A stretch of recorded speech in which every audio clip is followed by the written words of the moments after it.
Hello friends, garden technician উজ্জ্বল চ্যানেলে আপনাদেরকে স্বাগত জানাই। আজকে আমরা এই যে গাছটি দেখছেন এটি হলো খ্রিসমাস ট্রি বা অ্যারোকেরিয়া বলা হয়। এই খ্রিসমাস ট্রি গাছটি আমরা পরিচর্যা কিভাবে করব সে নিয়ে এই ভিডিওতে আজ আলোচনা করব। তাহলে ভিডিওটি আপনারা স্কিপ না করে শেষ অবধি দেখতে থাকুন।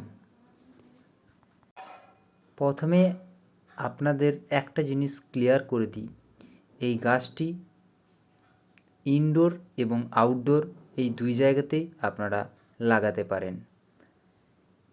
ফুল সানলাইটেও এই গাছ খুব সুন্দর থাকে এবং যদি আপনারা ইনডোরে লাগান তাহলে ইনডাইরেক্ট বা ব্যালকনিতে যেখানে সূর্যের আলো পৌঁছায় ঠিক সেই রকম জায়গায় লাগালে গাছটি ভালো থাকবে এবং ইনডোর আউটডোর দু জায়গাতেই আপনারা এই গাছটি লাগাতে পারেন। এই গাছ যদি আপনি মাটিতে লাগান তাহলে আপনাকে খুব একটা পরিচর্যার দরকার পড়ে না, কিন্তু যখন আপনি এই গাছটি টবের মধ্যে লাগাবেন সেই ক্ষেত্রে আপনাকে কীরকম মাটি তৈরি করতে হবে সেটা জেনে নিন। এই গাছ যখন আপনারা টবে লাগাবেন তখন আপনারা একটু উর্বর মাটি তৈরি করে নেবেন এবং টবের ক্ষেত্রে আপনারা 50% মাটি এবং সামান্য পরিমাণ নদীর সাদা বালি এবং বাকিটা ভার্মিকম্পোস্ট বা গোবর সার বা পাতা পচা সার আপনারা দিয়ে ভালো করে মিক্স করে নেবেন। তারপর সেই মাটিতে আপনারা এই গাছ লাগাতে পারেন। আপনাদের কাছে যদি নিমখোল থাকে তাহলে এক মুঠো অবশ্যই এই মাটিতে দিয়ে দেবেন, যদি না থাকে তাহলে দেওয়ার কোনো দরকার নেই। মনে রাখতে হবে এই গাছ টবে লাগানোর সময় আপনাকে ড্রেনেজ হোলটা ঠিকমতো করে নিতে হবে। এবার বলবো, এই গাছ যদি আপনি মাটিতে লাগান তাহলে বেশি কিছু করার দরকার নেই। গাছ গর্ত করার পর একদম তলায় কিছুটা ভার্মিকম্পোস্ট বা গোবর সার থাকলে আপনারা দিয়ে দেবেন, তারপর এই গাছ লাগিয়ে দেবেন। এইবার বলবো এই গাছে আপনারা জল কীরকম দেবেন। প্রথমেই বলবো আপনাদেরকে জলটা দেখে দিতে হবে। খুব অতিরিক্ত জল এই গাছ কিন্তু পছন্দ করে না। একমাত্র মাটি যদি শুকায় তাহলেই আপনারা এই গাছে জল দেবেন। টবের ক্ষেত্রে কিন্তু একটু সাবধানতা বজায় রাখতে হবে। খুব বেশি জল যেন না হয় এবং খুব মাটি যেন শুকিয়েও না যায়, এবং মাটির ক্ষেত্রে জল একটু বেশি হয়ে গেলেও সমস্যা হয় না। এইবার বলবো এই গাছে আপনারা কি খাবার দেবেন, কোন কোন সার এই গাছে আপনারা দিতে পারেন। এই গাছ যদি খুব ছোট হয় এবং এই গাছের বয়স যদি খুব কম হয় তাহলে মাসে 2বার এবং একটু বয়স বেশি হলে মাসে 1বার এবং খুব বড় হয়ে গেলে 6 মাস পর বা 3 মাস পর একবার খাবার দিতে পারেন। খাবার কি কি দেবেন? এই গাছে নাইট্রোজেন গঠিত সার একটু বেশি দেবেন, যেমন গোবর সার আপনারা এই গাছে দিতে পারেন এবং খোল পচা জলও দিতে পারেন। খোল পচা জল দিতে যদি আপনাদের অসুবিধা হয় তাহলে আপনারা শুকনো খোলই এই গাছের গোড়ায় দিয়ে ভালো করে মাটিটা কুড়ে ভালো করে জল দিয়ে দেবেন। কিছুদিন পর অটোমেটিক এই খোল পচে যাবে এবং এই খোলের কাজ শুরু করে দেবে।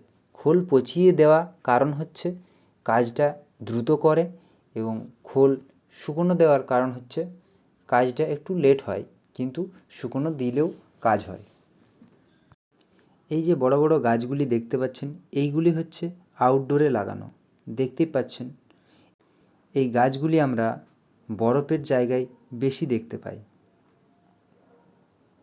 এবং খুব সুন্দর লাগে। এবং আপনারা টবে লাগালে অবশ্যই একটু বড় ধরনের টবে লাগানোর চেষ্টা করবেন।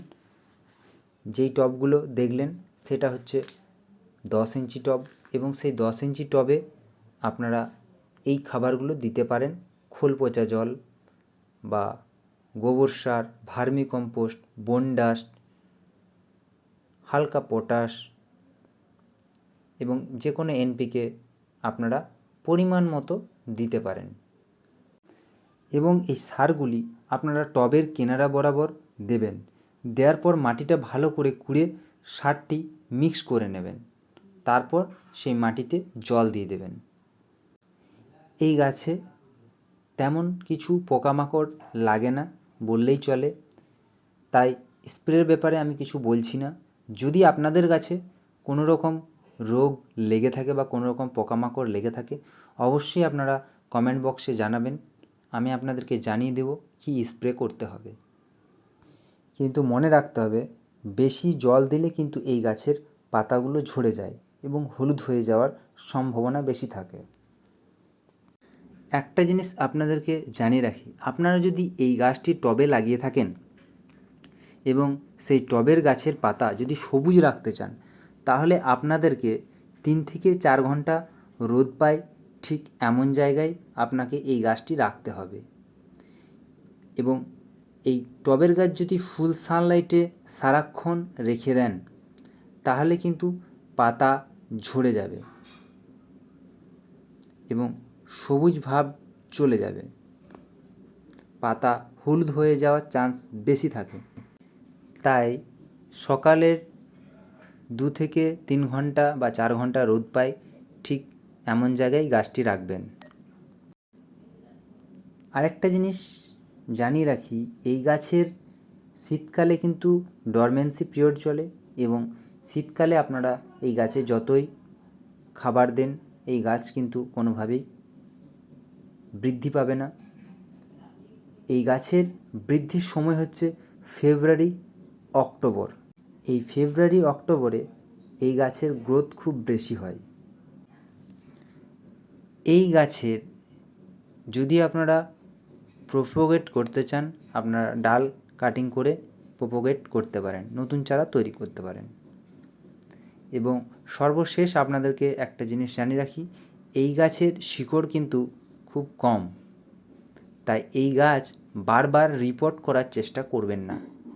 যখনই আপনারা এই গাছটি টবের মধ্যে লাগাবেন, প্রথমেই একটু বড় ধরনের টবে লাগিয়ে দেবেন, তাহলে বারবার রিপোর্ট করার দরকার পড়বে না। এছাড়াও এই গাছ আপনারা 4 থেকে 5 বছর পর রিপোর্ট করতে পারেন এবং খুব ঘন ঘন রিপোর্ট করা যাবে না, তাহলে কিন্তু গাছটি আপনার মারা যাবে। এই ভিডিওটি এই পর্যন্তই। আপনাদের যদি আরও কিছু জানার থাকে, অবশ্যই আপনারা কমেন্ট বক্সে কমেন্ট করবেন এবং এইরকম অনেক গাছের ভিডিও দেখার জন্য আপনারা অবশ্যই চ্যানেলটি সাবস্ক্রাইব করে রাখুন। সুন্দর সুন্দর ভিডিও দেখার জন্য এবং অনেক কিছু শেখার জন্য আপনারা আমার চ্যানেলটি সাবস্ক্রাইব করে রাখুন। পুরো ভিডিওটি দেখার জন্য আপনাদেরকে অসংখ্য ধন্যবাদ।